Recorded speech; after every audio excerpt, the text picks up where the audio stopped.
Patient's name is Edward Nigma, also known as the Riddler.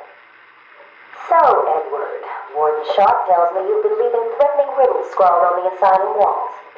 Again.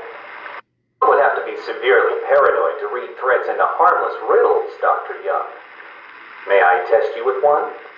Very well. What is it that walks on 4 legs, then 2 legs, and finally 3 legs? A human being.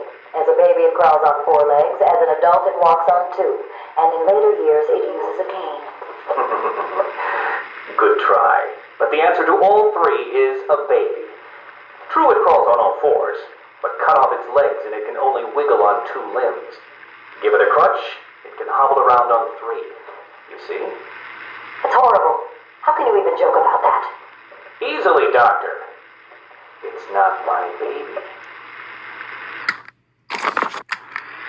Taped interview 39. Patient's name is Edward Nigma. At this point in time, I've yet to decide if Mr. Nigma is a suitable candidate for the Titan process. I'd like to talk about your childhood. Miserable. Next. Counts, that is where your fascination with riddles began. I believe discussing those years could explain your compulsive behavior. Very well. My father hated me. Always called me a moron. I see. I was determined to prove him wrong, so I entered a contest at school. A $20 prize to the kid who could figure out an almost impossible logic problem. I won, of course. And that pleased your father? Hardly. He was convinced I had cheated. He kept yelling, "You must have cheated! Admit it, you moron! You cheated!" I swore I didn't, and he hit me for lying. I'm sorry to hear that, Edward. Don't be. He was right. Patient interview 44. This is yet another interview with Edward Nigma. I have yet to make up my mind whether he's a genius or just deluded. Whichever one he is, just being in his company is both irritating and exhausting. Hello, Miss Young. You look tired. Anything you need my help with? No, thank you, Edward. I am here to help you. We all are. Forgive my arrogance, Doctor, but if you think I need your help, well, you're in the right place. Let's look at it a different way. Throughout your career, you have specialized in bizarre traps and convoluted clues that more often than not result in the death of the unfortunate participants.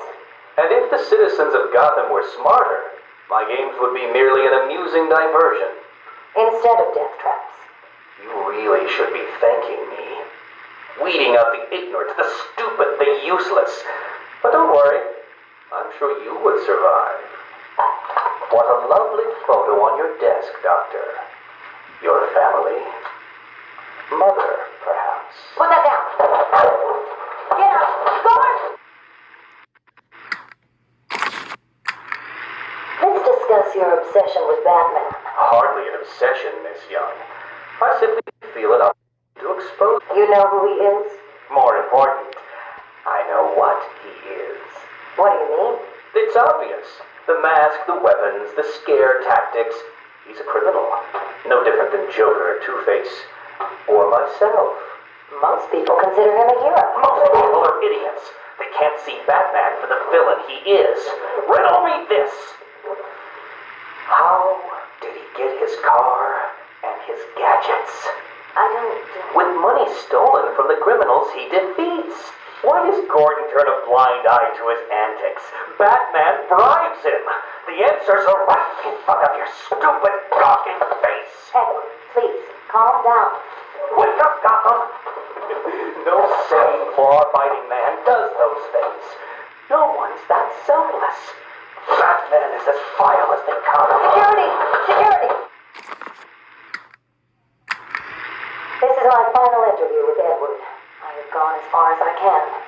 I can no longer tolerate his mood swings and tantrums. I have more important work to be getting on with. He will be transferred to Dr. Whistler's care as of next week. Good morning, Doctor. How are you today? Fine, thank you, Edward. You're in a good mood. I'm always in rare spirits when I'm about to be released. Edward, you know you don't come up for parole for another 3 years. First thing I'll do is have dinner at that Italian place on 19th Street. Seriously, Edward. I only hope Joker hasn't completely trashed the city. Oh well, I'm sure I'll find out soon enough. Wait, have you been in contact with the Joker? He escaped Arkham weeks ago. And yet, one hears things. What things? What have you heard? Oh, something about a surprise party for Batman. I forget the rest. You know Joker. Yak. Edward, if you know anything, you've got to tell me. Lives could be at stake. What did Joker say? You forget, Doctor. I'm the one who asks the riddles.